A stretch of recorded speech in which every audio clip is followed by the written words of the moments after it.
Nuevamente, buenas noches. Gracias por conectarse a esta sesión de la UCA Expresión Oral y Escrita. Vamos a revisar algunos temas del módulo 4 que lleva por nombre Lenguaje Científico y Sistemas de Referencias. Sin embargo, voy a hacer algunos anuncios breves. Recordemos que este curso está casi a punto de concluir. Eh, este módulo está por concluir, tiene del 10 al 21 de octubre y ya de ahí pasaríamos a la actividad integradora. Tenemos tiempo suficiente, pero no tanto para que se confíen y no hagan sus actividades, para que vayan planeando bien sus tiempos. La tarea auténtica ya empecé a recibir algunas tareas, pero no está de más revisar brevemente de qué se trata.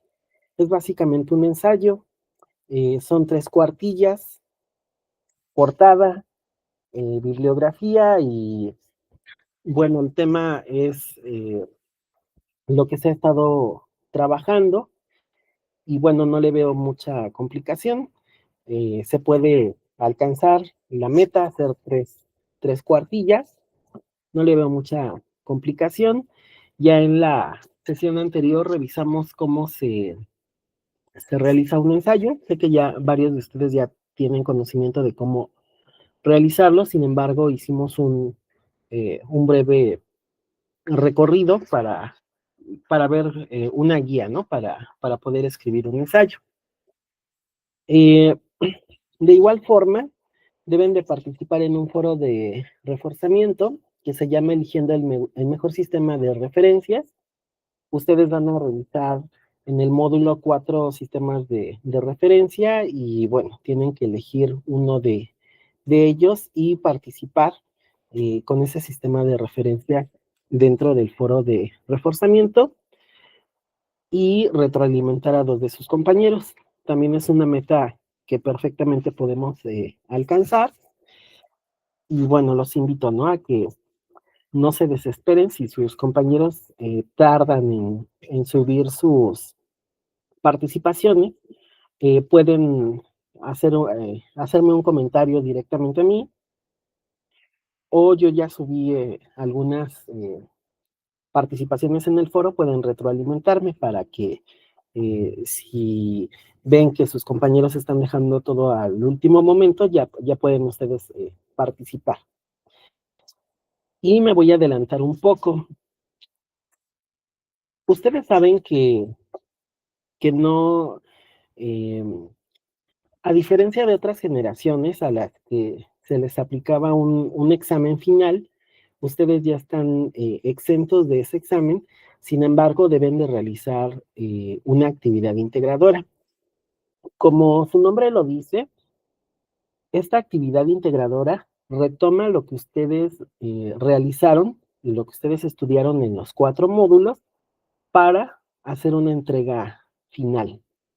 La actividad integradora se va a aperturar el 22 de octubre y se va a cerrar el 29. Van a tener ustedes unos días para poder realizar su actividad integradora, subirla a la plataforma,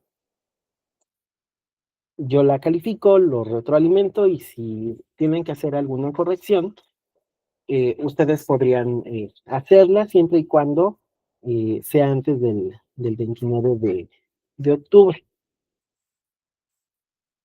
A pesar de que todavía no está publicada, yo les voy dando un adelanto de sobre qué trabajo o ejercicio van a hacer ustedes en esta actividad integradora.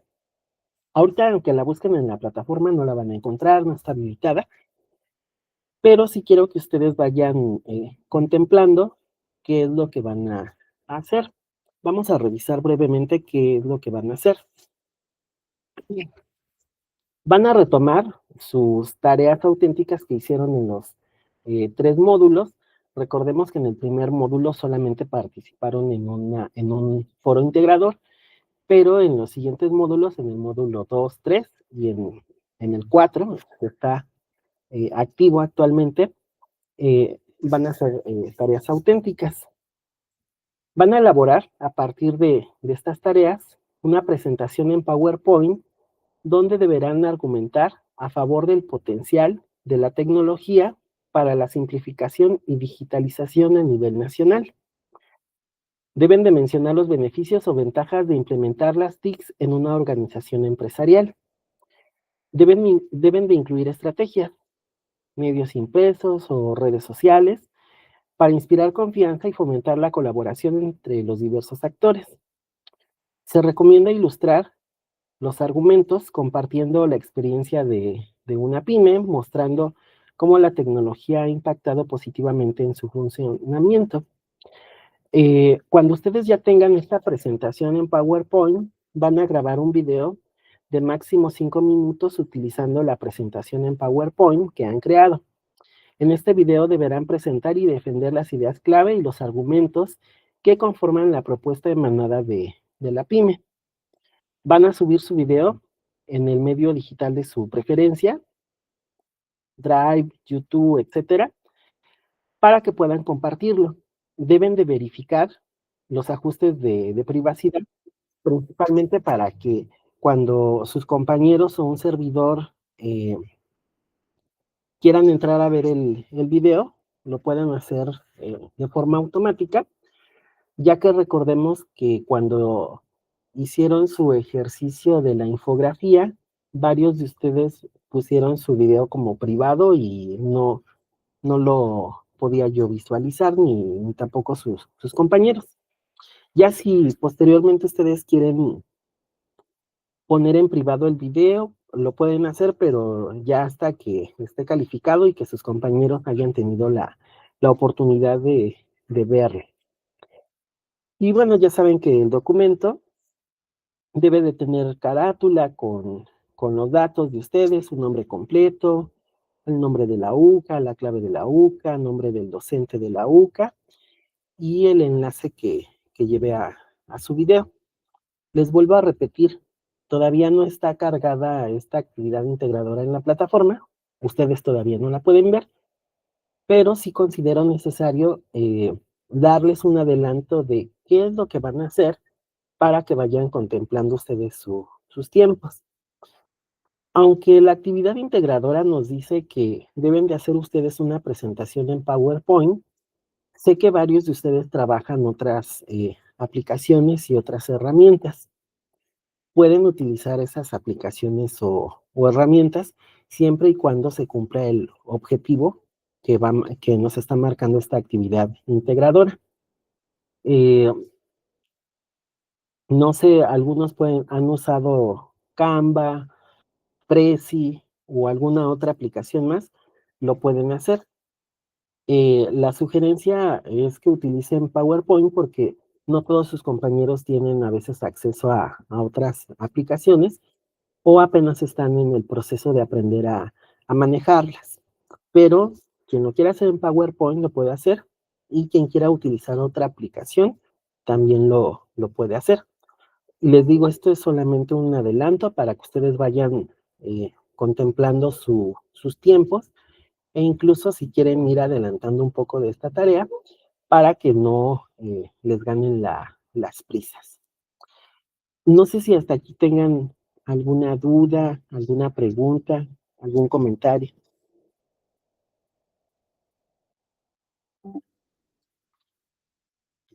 Sí, adelante, Ángeles. Yo tengo una duda, profe. No sé si la actividad integradora, la última, habían comentado que se iba a hacer en equipos o va a ser de manera individual. La sugerencia de la jefa de carrera era que se hiciera en equipos, pero recordemos que la mayoría de ustedes tienen horarios distintos. En lo personal, yo no he manejado los equipos, principalmente porque, bueno, cada quien tiene sus horarios, sus actividades, y bueno, a veces es difícil coordinarse, pero si alguno de ustedes me dice, lo vamos a trabajar en equipo, tampoco me opongo a que lo hagan. Ah, ok, profe. Sí, nada más esa duda. Gracias. Y ya han dado caso de que lo vayan a trabajar en equipo, me avisan, pero recuerden que aunque lo trabajen en equipo, eh, pues cada quien tendría que subir su, su actividad de manera individual para que yo bueno, la plataforma, ¿no? Me permita asignar una calificación. Muchas gracias, profe. Si alguien más, bueno, vamos entonces a continuar. Vamos a empezar con las características del lenguaje científico. En este último módulo, lo que nos interesa es que ustedes se vayan adentrando a textos que tienen y que manejan un lenguaje científico. Al estar ustedes ya dentro de este ámbito universitario, sé que varios de ustedes es su primera carrera, algunos van por la segunda carrera y ya trabajan en alguna dependencia de gobierno o en alguna empresa eh, de la iniciativa privada, etcétera, y puede que ya estén familiarizados con el lenguaje científico.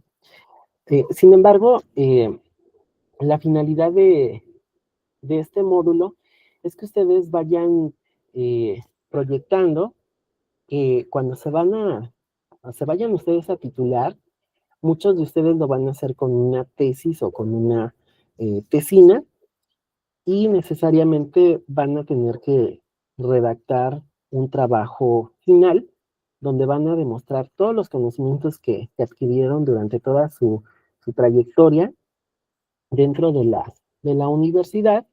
Van a presentar una investigación y van a defender ustedes su investigación. Eh, en las diferentes materias están haciendo diferentes ejercicios, les están pidiendo ensayos, infografías, un sinfín de actividades.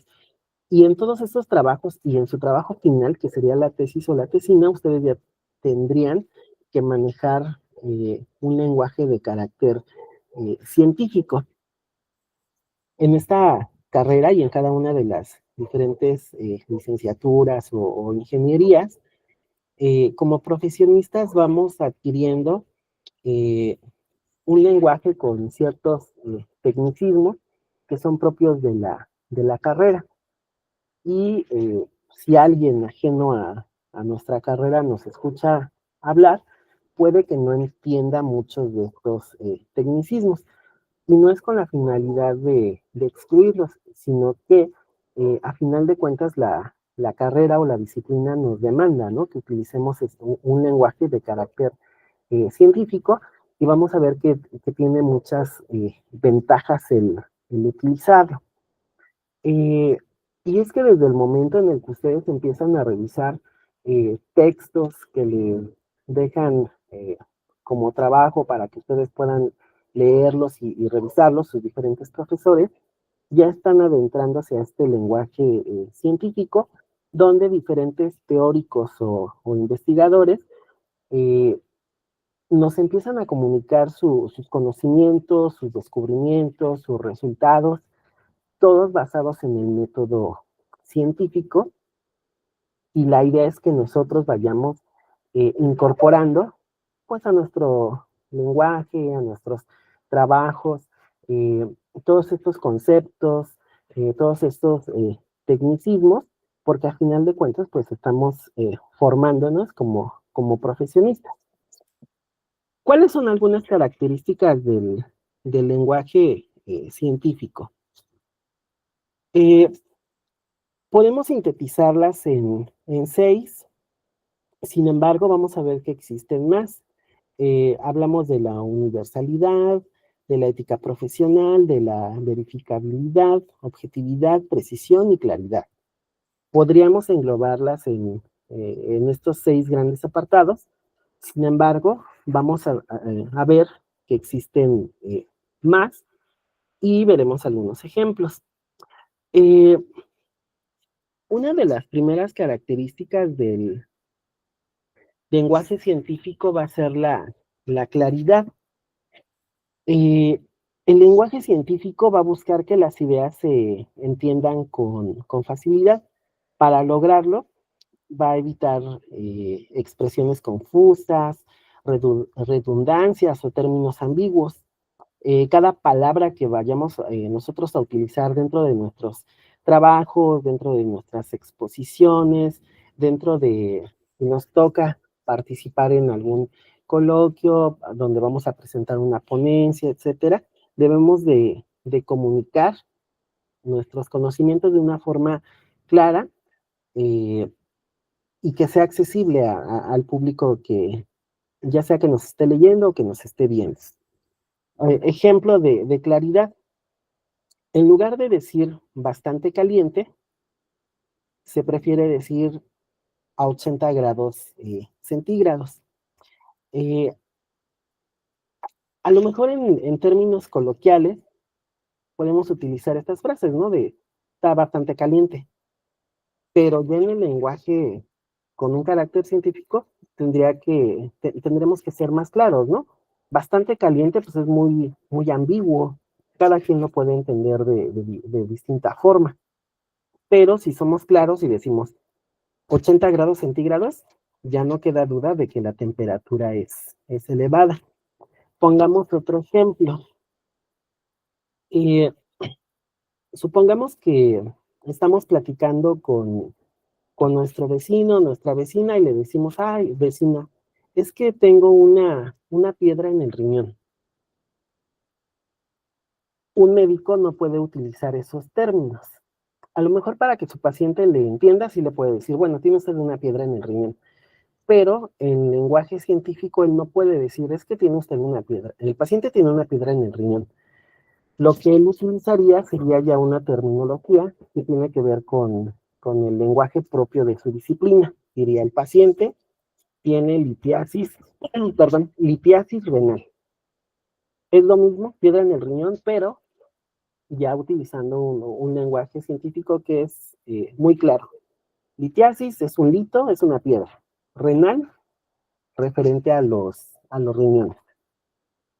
Entonces, el lenguaje científico nos va a solicitar que seamos muy claros en lo que estamos expresando. Una segunda característica va a ser la precisión, que se caracteriza por el uso exacto de los términos. No admite interpretaciones subjetivas o aproximadas. Por eso utiliza un vocabulario técnico y datos numéricos. Ejemplo, en vez de decir mucho tiempo, se especifica durante 24 horas. Volvemos a lo mismo. Mucho tiempo puede significar diferentes horarios en las personas. Para mí mucho tiempo puede ser 15 minutos, para otra persona puede ser media hora, para otras personas pueden ser días, años, pero si somos muy precisos, nos vamos a dar a entender de una mejor manera. Durante 24 horas. Es mucho más preciso que decir mucho tiempo. Otro ejemplo. Supongamos que un profesionista que es egresado de la Universidad Autónoma Chapingo va y, como están especializados en cuestiones agrícolas, él hace una exposición con su profesor y le dice, la planta creció bastante.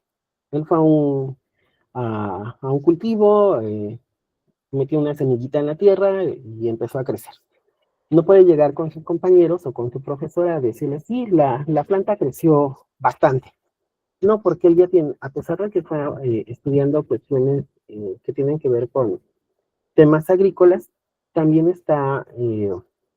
debe de tener esa disciplina de hablar con un lenguaje de carácter científico. Científico, en lugar de decir la planta creció bastante, lo correcto sería pues la planta aumentó 4.2 centímetros o 5 centímetros o 6 centímetros en un periodo de 7 días. O sea, ya cambia totalmente la forma en la que se está expresando. No es lo mismo decir la planta creció bastante a decir creció 4.2 centímetros, 5.2 centímetros durante un periodo de 7 días. Ya estamos siendo más precisos en la información.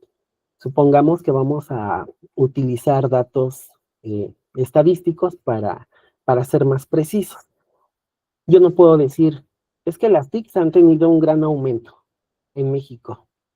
Sí, pero eso es poco preciso. Lo correcto es decir, a partir de los datos que nos presenta INEGI en su encuesta realizada en el mes de marzo del 2025, nos dice que las TICs tuvieron un crecimiento de 5.5% en la Ciudad de México y así respectivamente. Tenemos que ser muy precisos al momento de manejar información. Otra característica es la objetividad. El lenguaje científico se basa en hechos comprobables, no en opiniones o creencias personales. Los textos científicos siempre se van a centrar en los resultados, los métodos y las evidencias, dejando de lado emociones o juicios de valor. Y es que la mayoría de nosotros tenemos juicios de valor, llegamos a tener ciertas tendencias o ciertas preferencias o ciertas creencias, y esto puede llevarnos a perder objetividad. Un ejemplo, no se dice el experimento fue excelente, sino el experimento confirmó la hipótesis inicial. Otro ejemplo de ser objetivo es que mis ideas, mis prejuicios, mis preferencias políticas o religiosas no interfieran. Yo puedo ser seguidor o militante de cierto partido político, pero eso no debe de hacer que yo pierda mi objetividad. Yo no puedo estar manipulando datos solamente para respaldar mis preferencias políticas o mis creencias religiosas. Eh, y esto debe de ser muy cuidado, ¿no? Y va muy de la mano con la ética profesional, pero esa la vamos a ver en el siguiente punto. Una siguiente característica es la universalidad. La ciencia busca que su conocimiento sea comprensible en cualquier parte del mundo. Por eso va a utilizar símbolos, fórmulas y unidades de medida internacionales, como el Sistema Internacional de Unidades, por poner uno de varios ejemplos. Además, se apoya en el latín o el inglés científico para términos universales. Ejemplo, tenemos la tabla periódica de los elementos, que tiene ese carácter de ser universal en cualquier país del mundo. Tienen la capacidad de entender, comprender y aplicar todo lo que viene dentro de esta tabla periódica.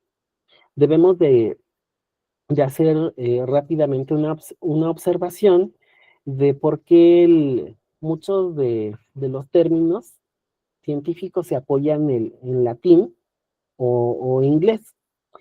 Recordemos que quien en su momento tuvo mucho poder y manejó eh, la ciencia o lo que en ese momento era la ciencia, fue la religión católica.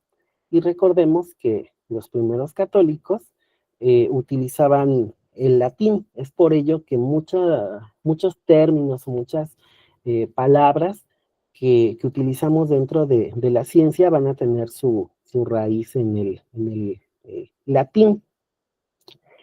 Y hoy en día ya la Iglesia Católica, aunque sigue utilizando el latín, principalmente en Roma o los jerarcas religiosos de alto rango, lo siguen utilizando para oficiar misas, etcétera, o para muchos conocimientos. Hoy en día quien ostenta el poder económico, político, militar y por lo tanto también eh, acapara gran parte del desarrollo de la ciencia, pues es Estados Unidos de Norteamérica, y como su idioma oficial es el inglés, por eso muchos de los textos científicos, aunque se escriban en un idioma distinto al inglés, siempre los investigadores se ven obligados a hacer un breve resumen de sus artículos o de sus investigaciones en inglés o si quieren ser publicados en una revista de ciencia muy reconocida, siempre les piden sí, que presenten su trabajo en su idioma original, pero también les piden la versión en inglés. Es por eso que si ustedes llegan a estudiar una maestría o un doctorado, lo que les van a pedir forzosamente es el inglés. ¿Por qué? Principalmente en las maestrías o en el y más en los doctorados, les piden que para titularse logren ustedes publicar una investigación en una revista científica internacional. Y esa revista siempre les van a pedir sus trabajos o al menos un resumen en inglés. Por eso que la ciencia siempre nos va a pedir o que las raíces o de las palabras, es la etimología. Lo correcto es la etimología de los diferentes términos que utilicemos tengan su raíz en el latín o en el inglés científico. No dudo que en un futuro, con el movimiento económico y con el dominio que empiezan a tener otros países como China o India, se modifique esta parte del latín o del inglés y posteriormente también nos pidan el chino mandarín o algún otro idioma. Pero bueno, regresando sobre la universalidad, un ejemplo, el símbolo H2O significa lo mismo en todos los idiomas. Un metro, un kilogramo, un segundo, una hora, pues también van teniendo este carácter de universalidad. Varias fórmulas que utilizamos en física, en química, también adquieren ese carácter de universalidad. Una siguiente característica del lenguaje científico es el rigor y la comprobabilidad. Es decir, toda afirmación en lenguaje científico debe poder verificarse mediante la observación o la experimentación. No se aceptan datos sin fundamento o sin fuentes que los respalden. Y esto es también algo muy importante. Cuando ustedes redactan un trabajo de investigación, deben de apoyarse en teóricos que tienen ese reconocimiento por parte de la comunidad científica. Por ello es que si ustedes utilizan ciertas fuentes que no cumplen con este rigor, sus profesores pueden hacerles ciertas observaciones. Un ejemplo, cuando reviso algunos trabajos, eh, tienen como fuentes Wikipedia. Mm, Aunque es un sitio muy famoso de forma popular, no tiene un rigor científico. ¿Por qué? Porque como son muchos colaboradores, algunos datos son erróneos o son falsos. No podemos utilizar esas fuentes como respaldo a nuestros argumentos o a nuestra investigación. Lo correcto es que utilicemos a autores o a teóricos que cumplen con estos requisitos, ¿no? Que si han presentado experimentos, si han hecho encuestas, si presentan estadísticas, etcétera, etcétera, cumplan con este rigor y comprobabilidad. Ejemplo, se cita la fuente o el método utilizado para obtener un resultado. Vámonos a algo muy sencillo. Cuando ustedes aprendieron matemáticas básicas, les enseñaron a hacer la comprobación de la suma, de la resta, de la multiplicación y de la división. Y aunque en algún país pueden utilizar una forma distinta, en todo se cumple esta premisa, ¿no? De que se logra comprobar que la operación matemática está realizada de forma correcta.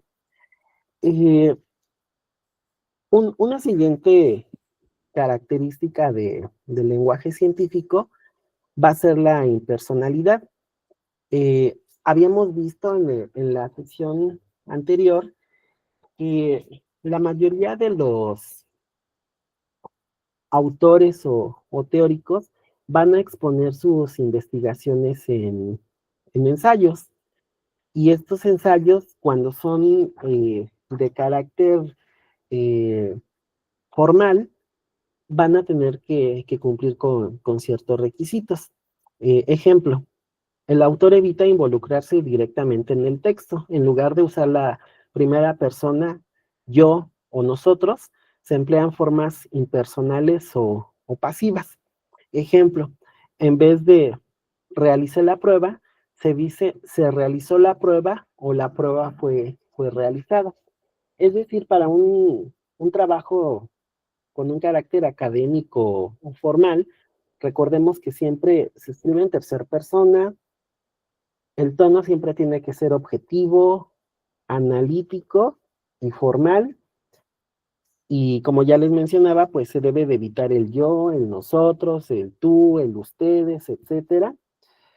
Y se utilizan expresiones impersonales como se considera, se observa, se puede afirmar, a menos que pertenezca a ramas de la ciencia o a disciplinas de la ciencia que permitan que estos trabajos sí se puedan escribir de forma personal o que sean de carácter reflexivo, pero estos son principalmente en áreas como humanidades, ética, en literatura. Ahí sí se permite que se pueda utilizar estas expresiones, el yo, tú, nosotros, ustedes, etcétera, ¿no? Pero al menos en el área en la que nosotros nos vamos a mover, sí se debe de utilizar un tono impersonal. Otra característica del lenguaje científico va a ser el lenguaje técnico y especializado. Lo que ya les decía, cada una de las diferentes disciplinas de la ciencia va desarrollando y va utilizando cierta terminología que es propia a su área o a su ciencia. Si ustedes escuchan hablar a dos abogados, van a empezar a ver van a empezar a escuchar que ellos utilizan cierta terminología que para cualquier persona no es fácil de entender, sin embargo, ellos sí lo entienden. Van a hablar de artículos, litigios, etcétera, etcétera. Si ustedes escuchan hablar o leen algunos textos, por ejemplo, de médicos, enfermeras, etcétera, también se van a dar cuenta de que ellos utilizan cierto lenguaje técnico. Si ustedes han estado en algún momento hospitalizados o algún familiar ha estado en el hospital y a ustedes les ha tocado ir a visitarlos, ahí en su cama a un lado está una tablita con una bitácora, donde la enfermera va registrando ciertos signos vitales, va haciendo ciertas anotaciones y incluso, ¿no? Utilizan ciertos colores de pluma y que ellos entienden, tanto el médico que revisa esa bitácora, cuando hay un cambio de turno entre enfermeras o enfermeros, o quien va por el paciente para llevarlo al laboratorio, entienden qué significa, ¿no? Cada color de la pluma, pero también van a ver ustedes que ahí utilizan muchísimos términos que el paciente y los familiares, a menos que sean estudiados en esa rama, no van a entender, precisamente pues para no alarmarlos, para no tensarlos, etcétera. Y lo mismo pasa, por ejemplo, en las TICs.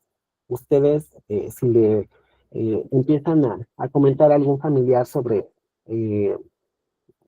temas relacionados con TICs, va a ser probable que no entiendan muchos de los términos que ustedes ya empiezan a utilizar. Y ese es un requisito, ¿no? Dentro del lenguaje científico, que que vamos a empezar a utilizar un vocabulario muy especializado y que lo tenemos que ir incorporando de forma habitual en nuestro quehacer, tanto para discutir o para intercambiar ideas con nuestros colegas o con otros profesionistas que estén relacionados con nuestra área. Ejemplo, en biología se dice fotosíntesis, en física aceleración, en química reacción endotérmica. Es lo mismo, pero cada uno desde su área o desde su contexto va a utilizar un vocabulario distinto o va a utilizar una terminología distinta. Volvamos al ejemplo que les decía en unas diapositivas anteriores. Yo, una persona común y corriente, tengo una enfermedad y digo, es que tengo una piedra en el riñón porque me duele, ¿no? Un médico con su enfermera, la persona que hace los estudios de laboratorio, etcétera, ya no van a hablar de piedras en el riñón, van a hablar de una litiasis renal. Es decir, ellos ya van a utilizar este lenguaje técnico ya más especializado para ir intercambiando ideas, soluciones, medidas a implementar con otros colegas. Otra característica del lenguaje científico es el orden lógico. El lenguaje científico va a seguir una estructura organizada, donde las ideas se presentan de manera coherente y secuencial.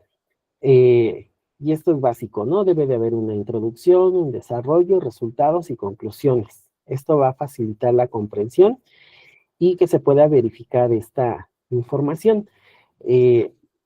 Volvemos a lo mismo de la sesión pasada, cuando ustedes redactan un ensayo o un libro o una tesis, deben de seguir este orden: una introducción, un desarrollo y una conclusión.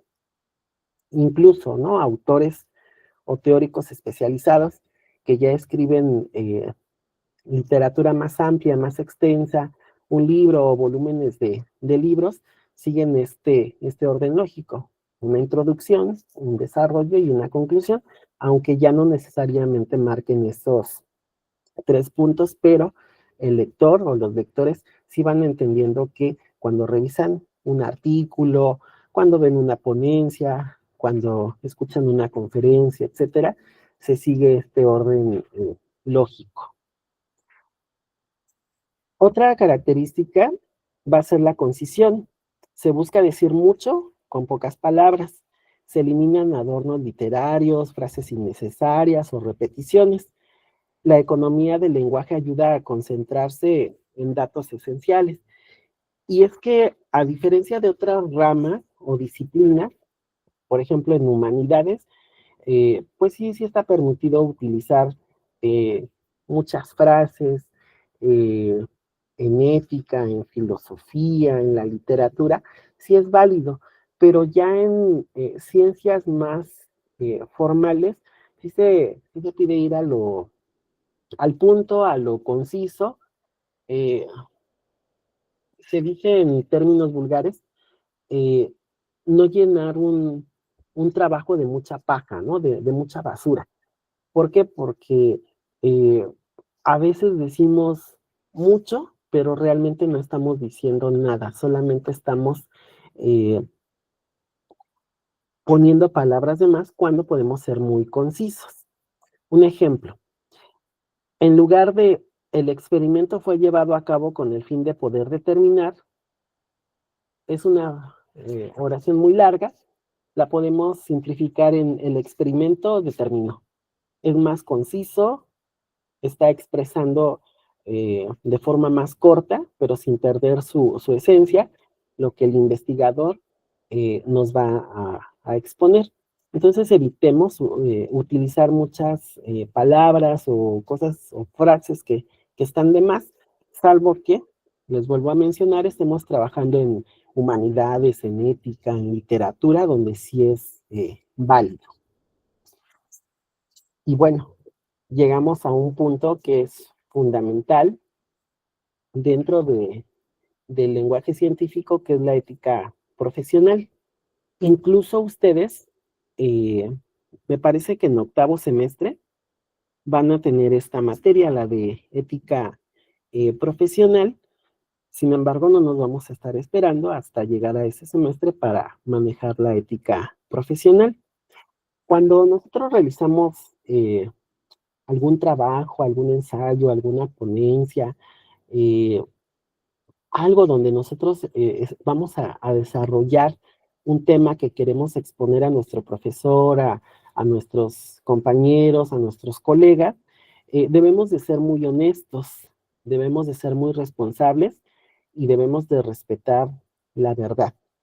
Eh, a veces se nos hace muy fácil eh, consultar trabajos de otros autores y no darles el crédito correspondiente.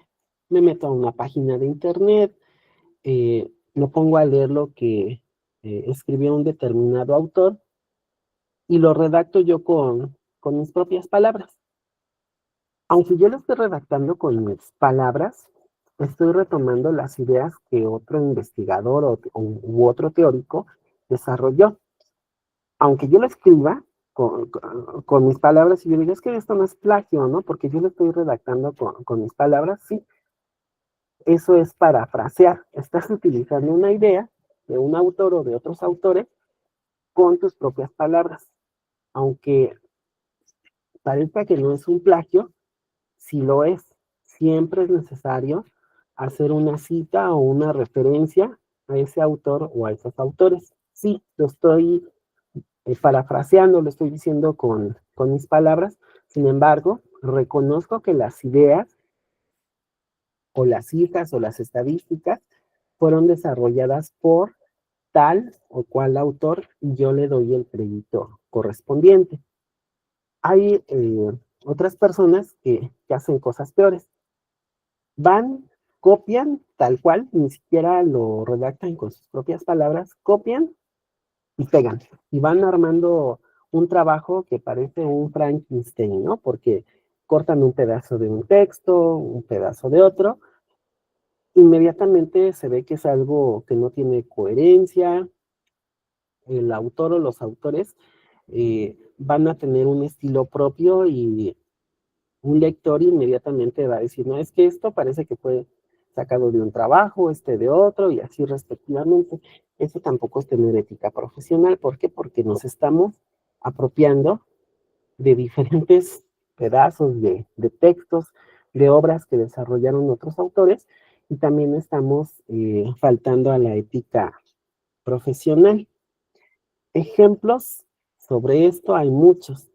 Seguramente ustedes escucharon que se hizo una investigación sobre la tesis con la que se tituló el expresidente Enrique Peña Nieto, y pues resultó que la mayoría de su tesis está plagiada, ¿no? Él hizo un copia y pega, y eso es pues falta de ética profesional. Hace no mucho, ¿no? También pasó que una de las ministras que está en la Corte de Justicia de la Nación igual fue acusada, ¿no? De que eh, se apropió de una tesis de uno de sus compañeros, su directora de tesis, a pesar de que sabía que otro de sus alumnos había presentado esta tesis, eh, no hizo ninguna observación y permitió que se hiciera este plagio. Actualmente, bueno, por cuestiones políticas dicen que esto no fue así, etcétera, pero pues ya queda la duda, ¿no? Queda la duda respecto a esta falta de ética profesional. Y aquí también es importante que cuando ustedes desarrollen alguna idea, algún trabajo, hagan una investigación, eh, su trabajo siempre traten de no compartirlo con algún compañero o con algún colega porque también se dan este tipo de plagios. Hay muchos científicos que dicen es que estábamos haciendo la investigación, un equipo de científicos y uno de estos científicos faltó a la ética profesional y él de forma individual fue y registró o publicó y ya se quedó con todo el reconocimiento cuando este trabajo fue colectivo. De ahí es que debemos de cuidar mucho cuando vemos a leer nuestras ideas, los resultados que hemos obtenido sobre algún trabajo, etcétera. Con esto no estoy diciendo que no trabajen de forma colaborativa, pero también es importante cuidar o respaldar o registrar nuestras ideas para que alguien no haga mal uso, ¿no? O se apropie de un trabajo intelectual que nosotros hemos desarrollado. Ejemplos de falta de ética profesional. ¿Cómo podemos evitar esto? Pues citar correctamente a los autores utilizados, ya sea si retomamos tal cual alguna frase, algunas líneas, algunas ideas de un autor.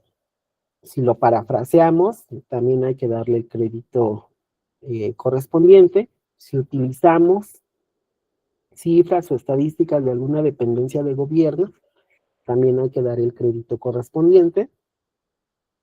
A veces existen ciertos instrumentos, como entrevistas ya desarrolladas, algunas están registradas. Si no damos el crédito correspondiente o no pedimos el crédito correspondiente, aparte de que faltamos a la ética profesional, nos podemos meter en alguna cuestión legal.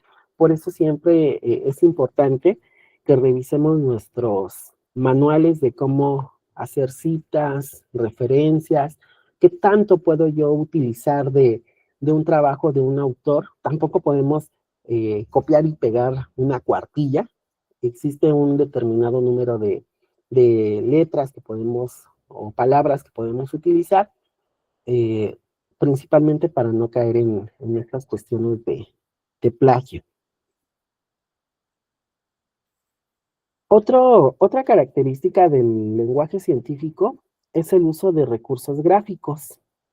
El lenguaje científico suele complementarse con tablas, gráficas, diagramas y fórmulas para representar los datos de manera visual y facilitar su interpretación.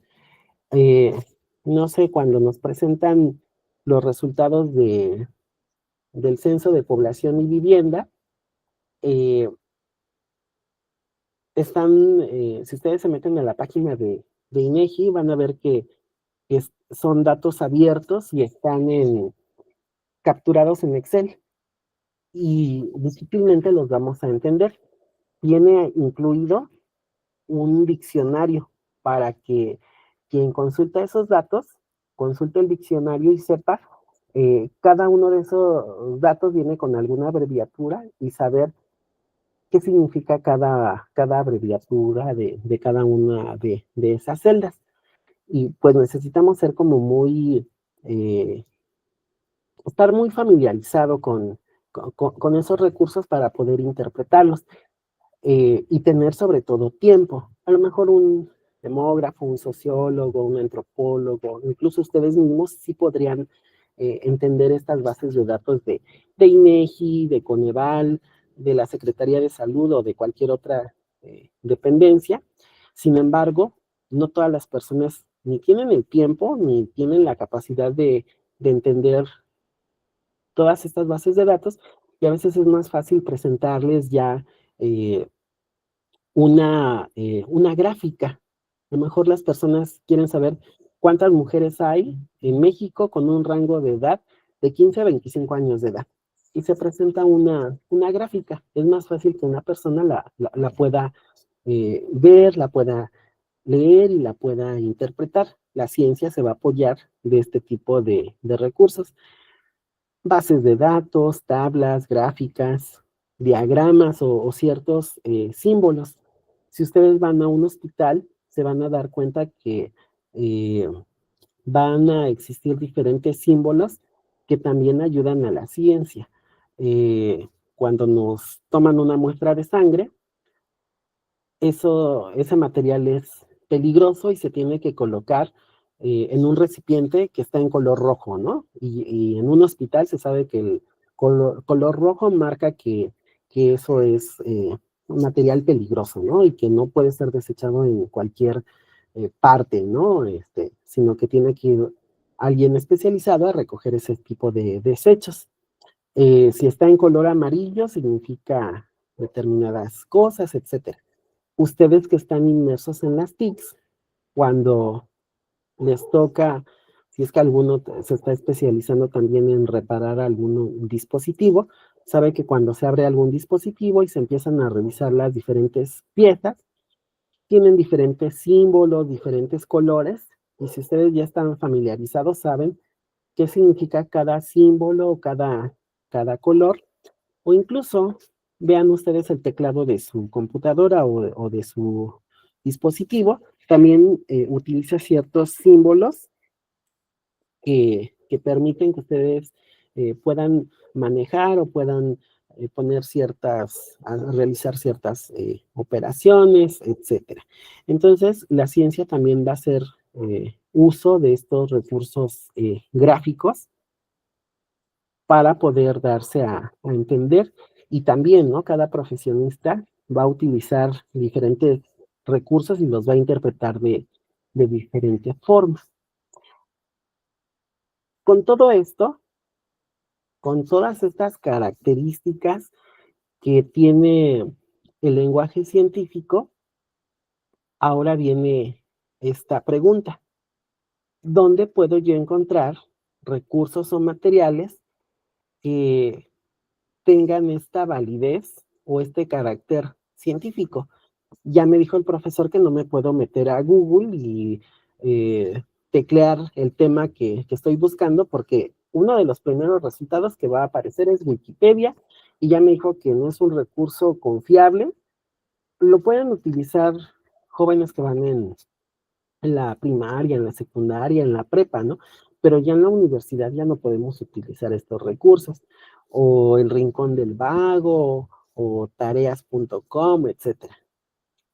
Entonces, ¿en dónde voy yo a tener acceso a estos recursos? Anteriormente, y sé que las dinámicas han cambiado, pero anteriormente generaciones que iban a clases presenciales se iban a la biblioteca, y en las bibliotecas de su universidad tenían esa garantía de que ya se había hecho un filtro de qué libros, revistas, artículos estaban disponibles en la biblioteca y tenían ese grado o ese carácter de cientificidad, pero el contexto ha cambiado. Hoy en día no tenemos el tiempo suficiente para ir a una biblioteca, pero la tecnología ya nos permite acceder a bibliotecas digitales. Y estas bibliotecas digitales que manejan recursos con carácter científico son los repositorios institucionales.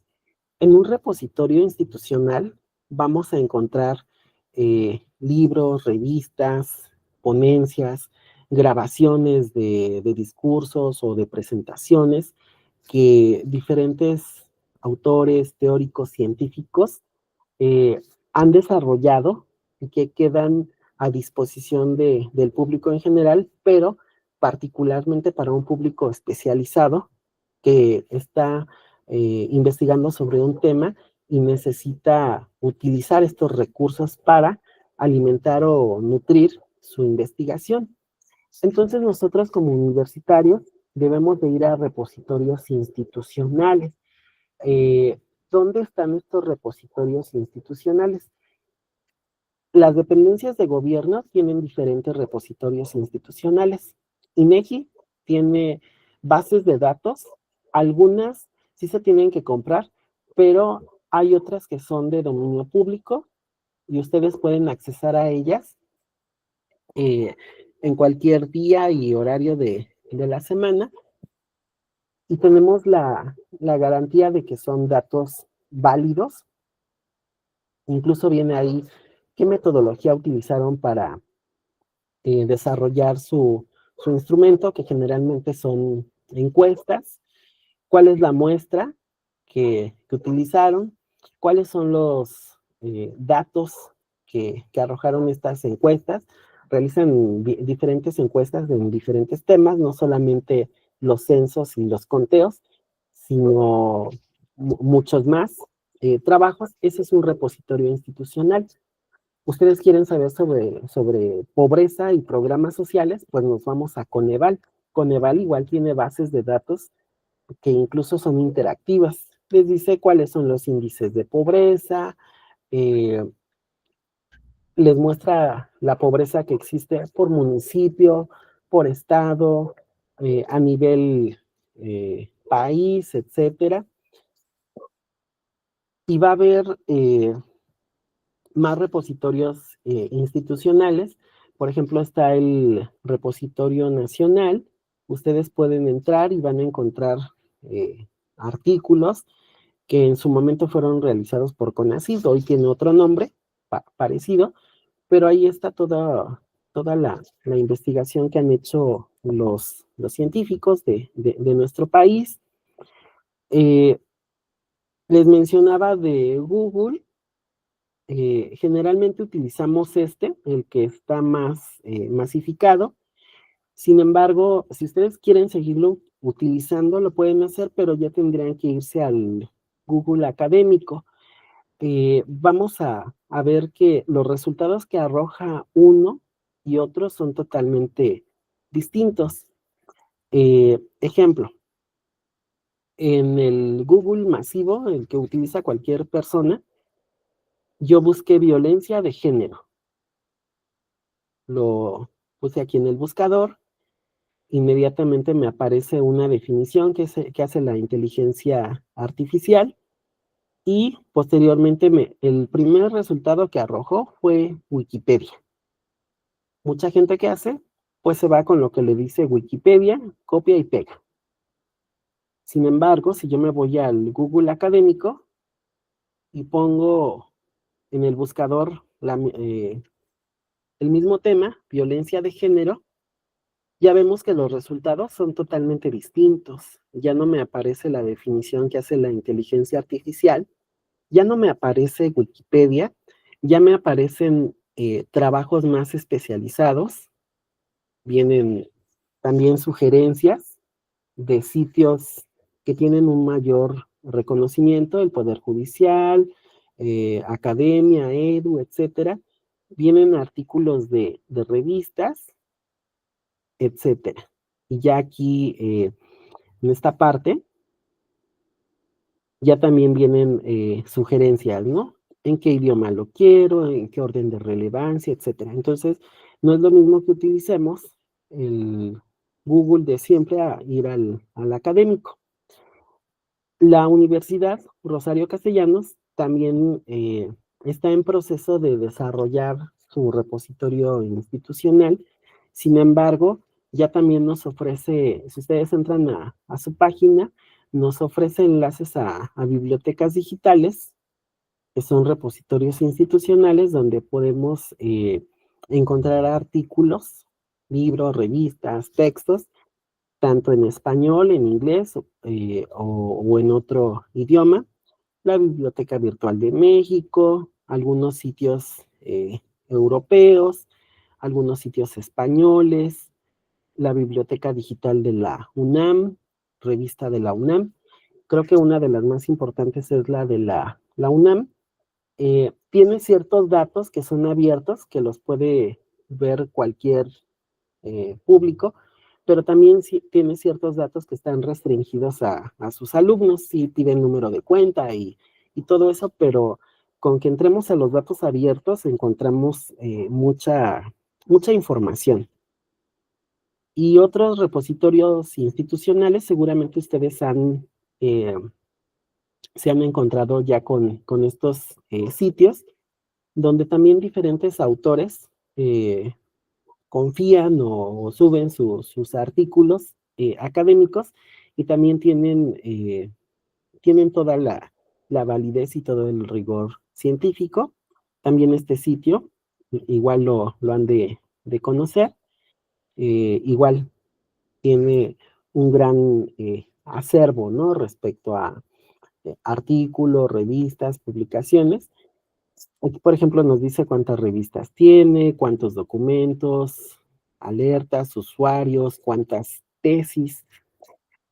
Y la ventaja, por ejemplo, de estos sitios es que cuando ustedes revisan un documento, también les da la opción, si a ustedes se les complica hacer las citas o las referencias, viene una parte dentro del documento donde les da la opción de, ¿quieres citar o hacer referencia a este artículo?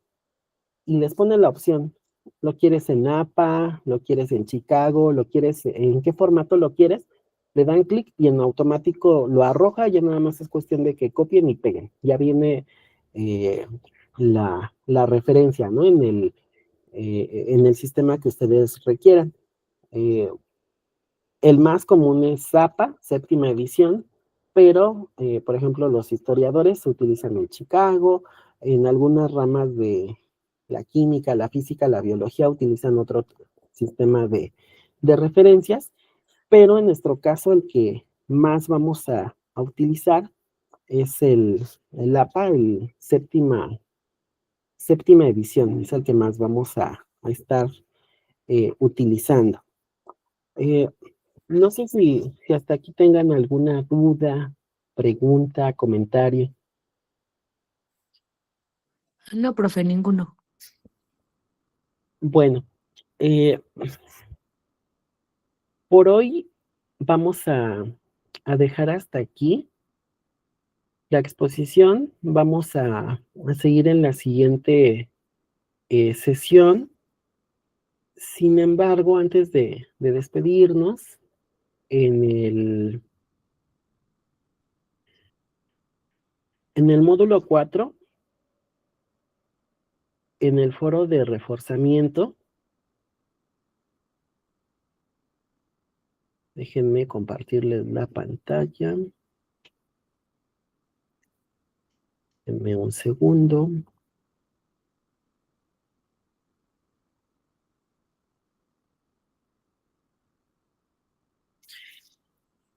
Ya, en el foro de reforzamiento les coloqué el día de ayer este enlace. En este enlace está un pequeño manual sobre normas APA, séptima edición. Si ustedes quieren consultar el manual, se van eh, igual y a lo mejor se asustan porque suelen ser manuales muy extensos, pero este enlace que les comparto ya tiene un manual más abreviado, por así decirlo, son veintitantas hojas, pero es más reducido, ¿no? Que el APA séptima edición, que parece un tomo de la Biblia, y si ustedes lo revisan se van a asustar. Aquí ya viene resumido. Entonces los invito a que si lo pueden descargar y lo pueden revisar y tenerlo a la mano, les va a ser muy útil en sus diferentes materias cuando les pidan un ensayo o tengan ustedes que utilizar algún autor y les pidan hacer las referencias. Aquí ya encuentran ustedes de forma resumida cómo hacerlo. Eh, cada determinado tiempo, eh, estas normas APA van cambiando y yo creo que sí necesitan ser investigadores de tiempo completo para manejarlo. A mí a veces me cuesta trabajo porque tengo que estar ahí con mi manual, porque como luego lo van cambiando, se los confieso, pero sí es importante que lo tengan y que constantemente estén viendo si no lo han actualizado, ¿no? Porque está la primera, segunda, tercera, cuarta, e incluso en algunos trabajos sí les dicen, vamos a utilizar las normas APA sexta edición, pero el más actual sí es la séptima. Ustedes siempre deben de verificar qué norma les están pidiendo, de qué edición.